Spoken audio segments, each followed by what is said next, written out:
Okay, so today we talked about adding different types of textures in different ways, other than just adding an image in there and your materials and your Arnold surface shaders. One thing I like to do is the 3D paint tool. It's a really fun way to kind of go ahead and get your texture there, especially to like inorganic objects that kind of blend or brush together. If I was going to take it into Photoshop and use the brushes there, you can kind of almost sort of do the same thing in 3D in Maya, actually by using the 3D paint tool. Now, just to demonstrate, you'll want to be in, let me drop a sphere in here. You want to be in your rendering tab up here. You want to go to texturing, 3D paint tool. Actually, the first thing I'll do is add another material, and I do this because what you're going to be painting on is the surface of how the model is now, and I don't like to paint on my default surface. I always kind of like to just add another one in case I got to switch back to my default. In other words, I'll have it up in there in my hyper shader here. So I have my, what did I added a new one. Let me undo it. Assign new material. Blend. There we go. Okay, now we've got my default material. Then we've got my 3D texture one. It's going to be my texture. This is important because if you go to erase in the 3D paint tool, you'll see this white, in other words. So I have this thing selected. I'm in my rendering tab.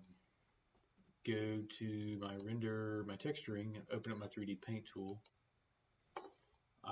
Reset my tool always, usually if I'm starting from scratch.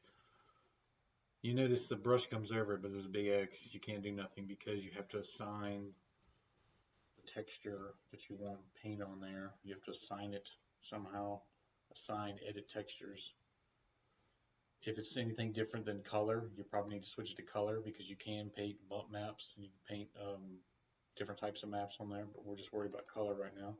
So I'm assign edit textures, and this is going to tell me what size and what format this texture is going to be basically whenever if you save it. I don't want a 256, that's really low. I want to go to like 1024, whatever it is. There we are. And I want to save it as a JPEG. So assign edit textures. Now I've got something. No more X. I'm going to go up here and look at these paint colors before I just start painting. I got a black color. I didn't really want that. Undo. I'm going to change the color to red. Got different brushes, your fall off, you got a hard brush, you got like a square brush there. I was like, I'm like, hang on that one. You can adjust the opacity if you just kind of want to be fading in, barely painting. I mean, the more you paint over it, the more you'll see it. And then you've also got this thing down here called flood, and what that basically does, it floods the object with the color that you want. So if like you immediately want to like give this thing a green canvas or a red canvas, you flood the paint. And then you can also flood erase. So you're sitting here painting, you've got a bunch of kind of good stuff going on here. You've got different colors.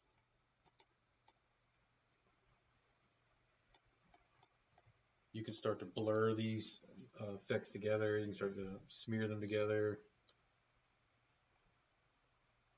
Come up with a bunch of different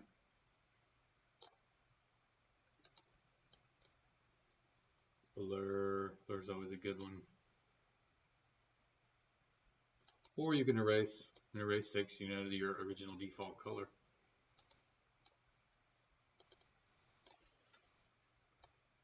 So there's many options. You can go ahead and get your color started. Now, if you notice, where does this image go? Basically, because once you create this, you're not actually saving the image. It's basically in Maya's memory bank.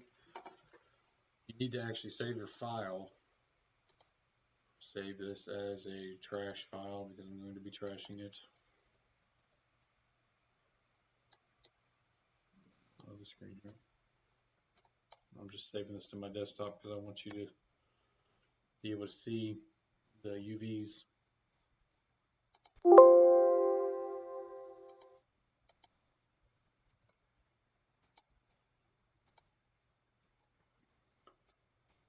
So in other words, we're using the default UVs. Go to your modeling tab. I didn't add a map to this or anything. This is just that the UV map, basically how it is right now. And if you notice over here in the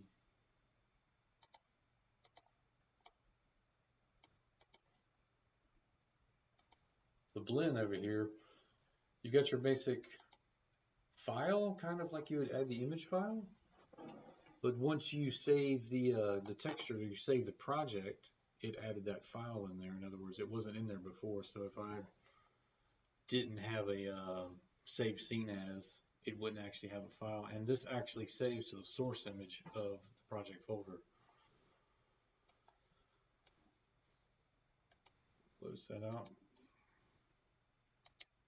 So in other words, a lot of other factors come into play when you're doing this, because the biggest thing is you need to make sure your UV maps are correctly done, or at least in a legible way for it to work. In other words, now I have this guy here, he's a bunch of different polygons and shapes kind of combined together. I've combined it all together, and I added in my modeling tab, I added a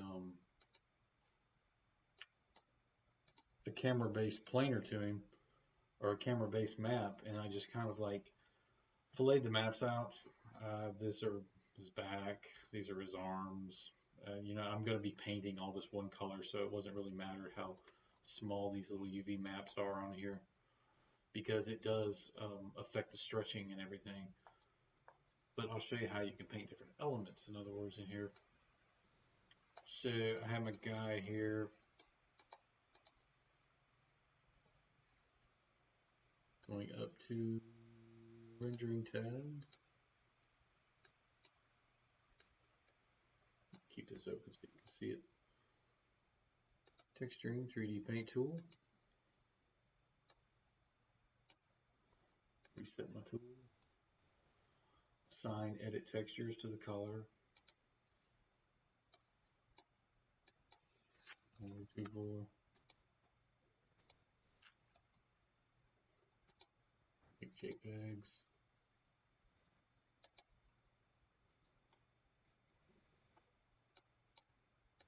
Go with green, obviously. So now basically I am painting. You don't see it over here yet, and I'll show you how it's basically because now you're kind of working in the memory, and Maya's kind of remembering it as it goes. So in other words, it only really paints these elements because the way that's laid out in the UV map. It will. I can eventually paint this green, but it actually will like separate the elements itself. So I'm able to kind of go back and kind of fine tune it, in other words.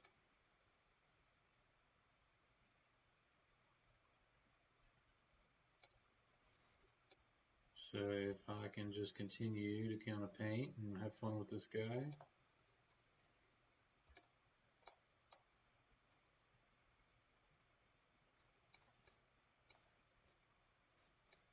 I want to make his eyebrows a different color. Darker. B and left mouse click kind of lowers the brush, resolution on the brush, or the radius. Now here I've got to kind of zoom in a little bit, kind of get exact, because I don't want to paint the eyeball, I just want to paint my eyelid up here.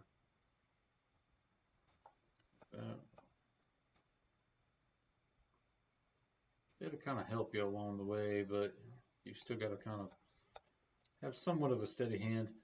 You can use your stylish brush. A lot of people do this with their brush, their pen tool that they'll use on a Wacom pad or something. And all that has to do down here with your stylus pressure, if you're using that, the stroke of it and everything. So sometimes you'll get these weird lines in here. Just go back over and paint them.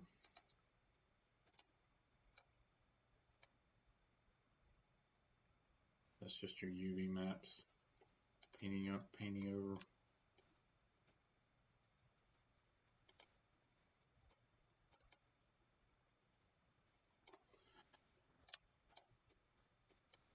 Now, if you noticed over here in the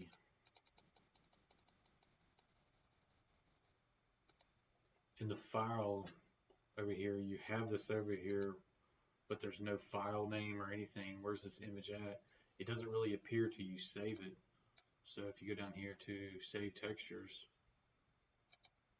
it automatically saves it. Where does it save this at? If you have a project folder, it's going to save these things in the source images of your folder.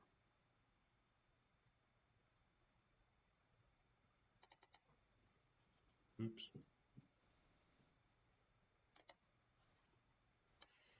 And these are good because you can actually take this JPEG into Photoshop and do any kind of last minute tweaks, or if you want to add stuff to it. So in other words, it's basically kind of it will kind of go ahead and get a basic bottom line texture for you already, and it allows you kind of like operate on a live aspect of it, kind of like, you know, with the paintbrush. Another fun thing to do is to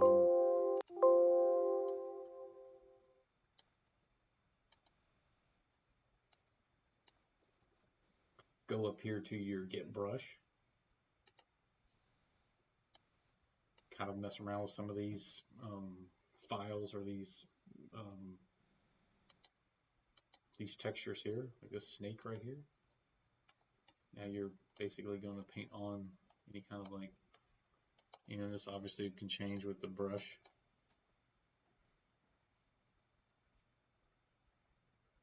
That's where my seam is. That's the thing about painting with that. You need to make sure UV maps are seen, because you can see my seams now.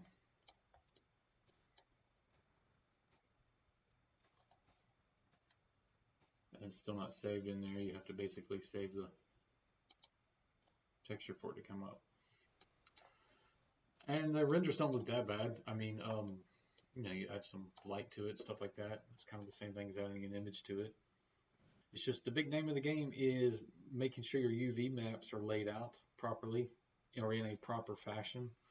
For the most part, if you're just painting the full image, you can kind of get away sometimes with the UV maps that come with Maya. But you notice down here why it's not painting the image.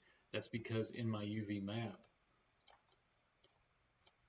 I had my feet kind of really small together. Where's that?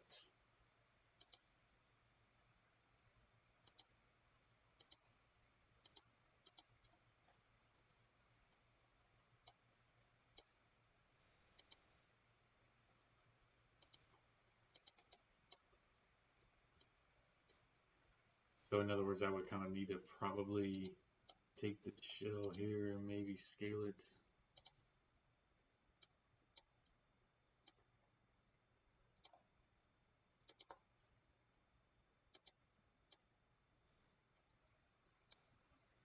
Scale it to where you can see it, but then you've got to kind of go back and repaint it. So it's basically in the planning of it. Now this works the same way.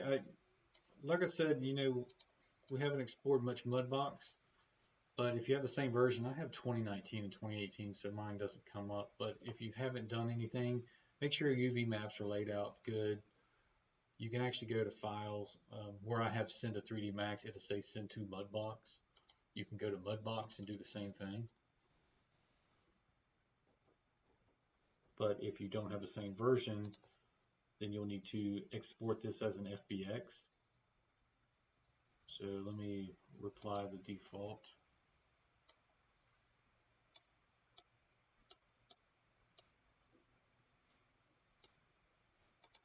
Let me export this selection as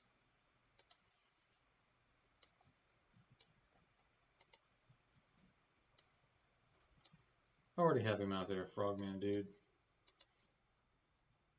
So I have Mudbox open. This is Mudbox here. Let me kind of minimize this. And this isn't going to be a Mudbox tutorial. I'm just going to show you how to bring it in there. I'm going to send some Mudbox tutorials. But it's kind of the basic same. A lot of people will take them in here and do a lot more with it, which I did that before too. But nowadays you can kind of just almost get where you want to be depending on what level of painting you want to do in Maya. You just kind of file import.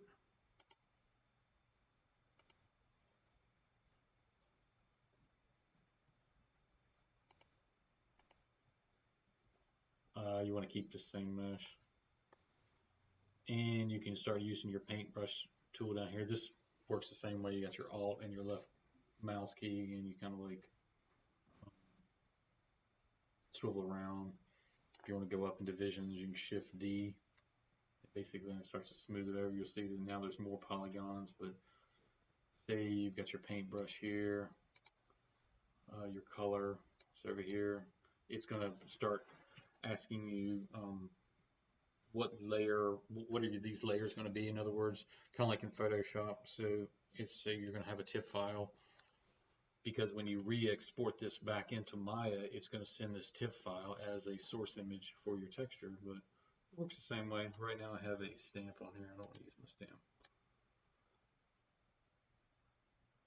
These are a little more easier to control. There's a little bit more options in Mudbox, which is really nice. You got a nice sculpting section. You've got this stamp. I want to use the stamp image.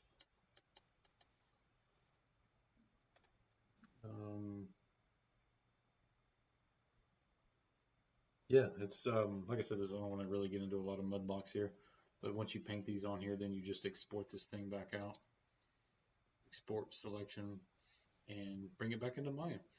But if you have the same version, Maya and Mudbox, you should send back to Maya, send to Mudbox.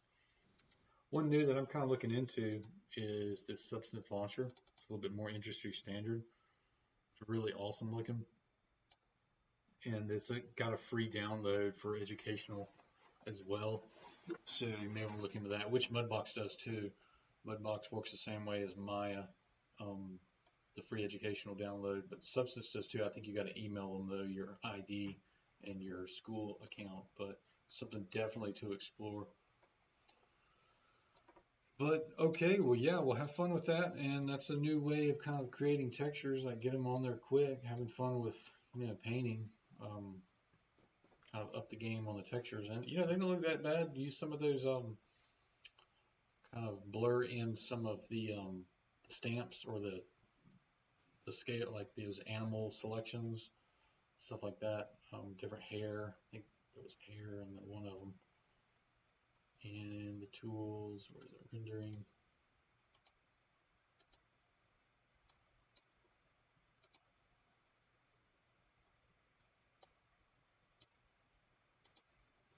Get the brush. Yeah, some of these hairs you can kind of paint on. You paint fire.